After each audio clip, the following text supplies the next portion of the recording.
Hey all, 118 Set Shadow here. So, we're getting into the BCS season, starting with this coming month, and after the Grand Showdown has completed. But of course, for those who were able to top in the Grand Showdown, they also got their invites to go to Worlds this year. However, I believe they're unsponsored. So, when it comes to the BCS circuit itself, it'll be the same as the BCS circuits from before, where first place will get the sponsorship, and then second and third place will be able to go, but they won't be sponsored.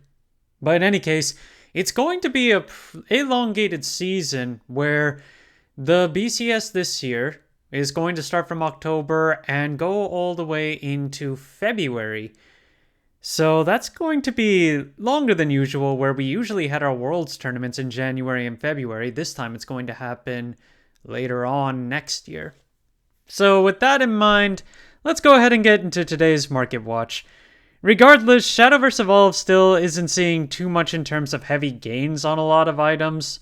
If anything, the only big buyout that we had was the Rulnai buyout that was talked about last week.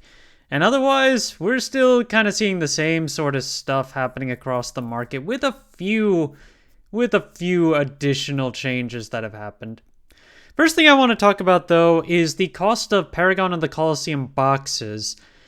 Boxes have dropped off in price ever since the release, and now you can pick up boxes in the high 30s, and there are quite a few of them available right now. Ultimately, Paragons of the Colosseum still has a lot of pretty good stuff to pick up between generics for usage in Forest, Haven, and I would say Abysscraft as well. And then, of course, you have some of the other less generic items such as Hunters and Quan.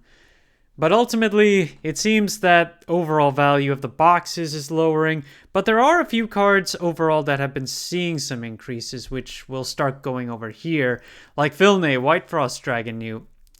With Disdain Dragon having won the Grand Showdown for North America, this card was one of the bigger players of Dragoncraft in general, and now we're seeing buyouts on the base legendary. Now there are only 3 listings of that card left, starting at 12.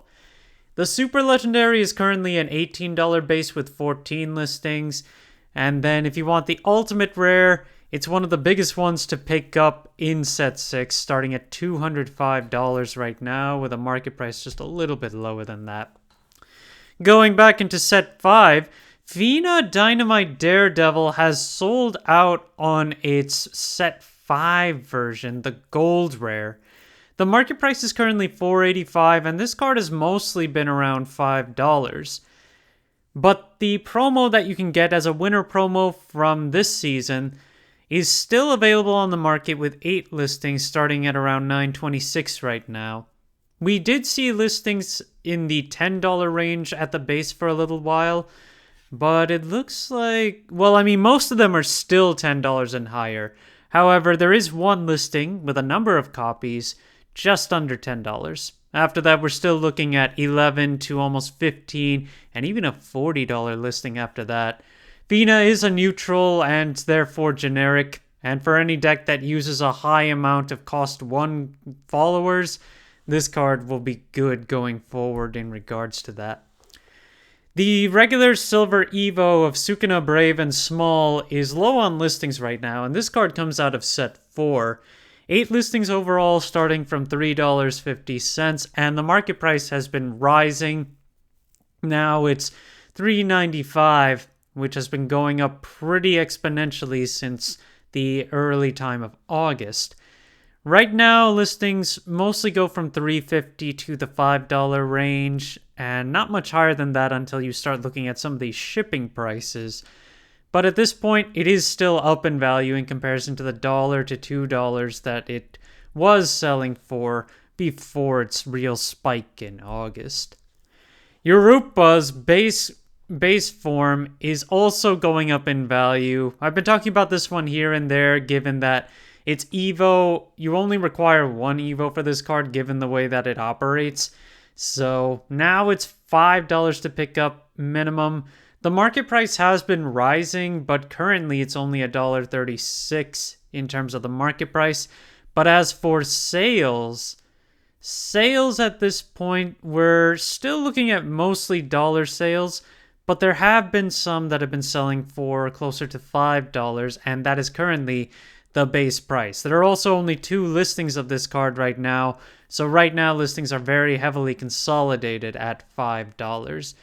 Being from set 4 still has a significant amount of value in its box prices, so it'll be harder to pick up overall as a gold compared to some of the others.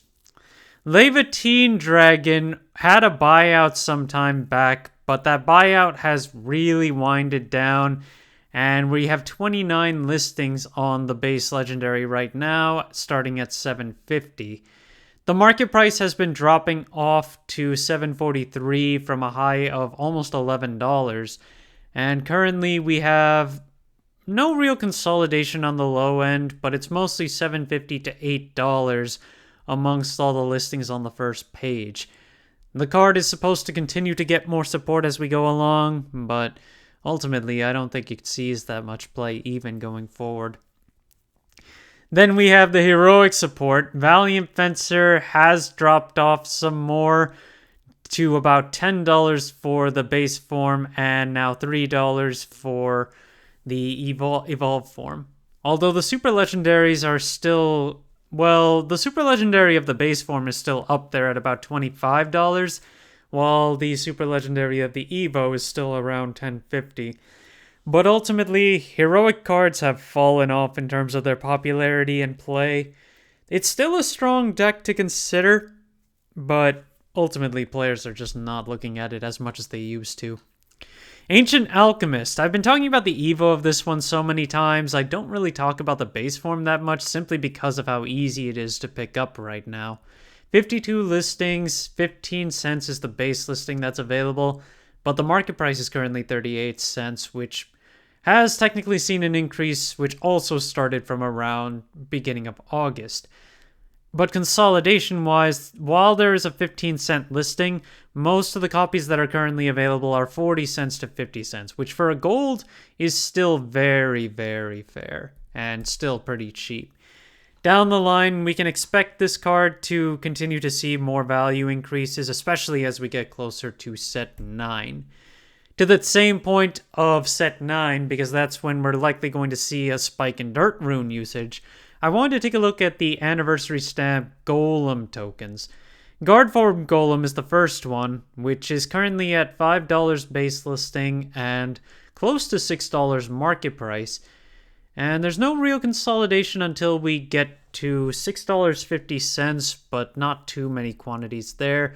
Ultimately, there are a good amount of $5 listings, and eventually we reach $10, but most of the listings are much cheaper than that.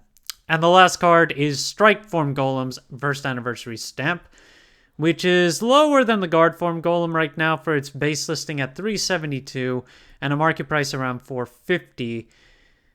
And when it comes to this one, overall pricing is cheaper. We're seeing more of them under $4. And again, there's no real consolidation of this one. We have one listing with 5 copies at $5, but ultimately Strike Form is a little cheaper than Guard Form is. Although I would still pay attention and pick these up earlier if you can, if you're intending to go for Dirt Room once we get to set 9. Thank you guys for watching. If you liked the video, please like and subscribe if you haven't already, and I will see you guys later.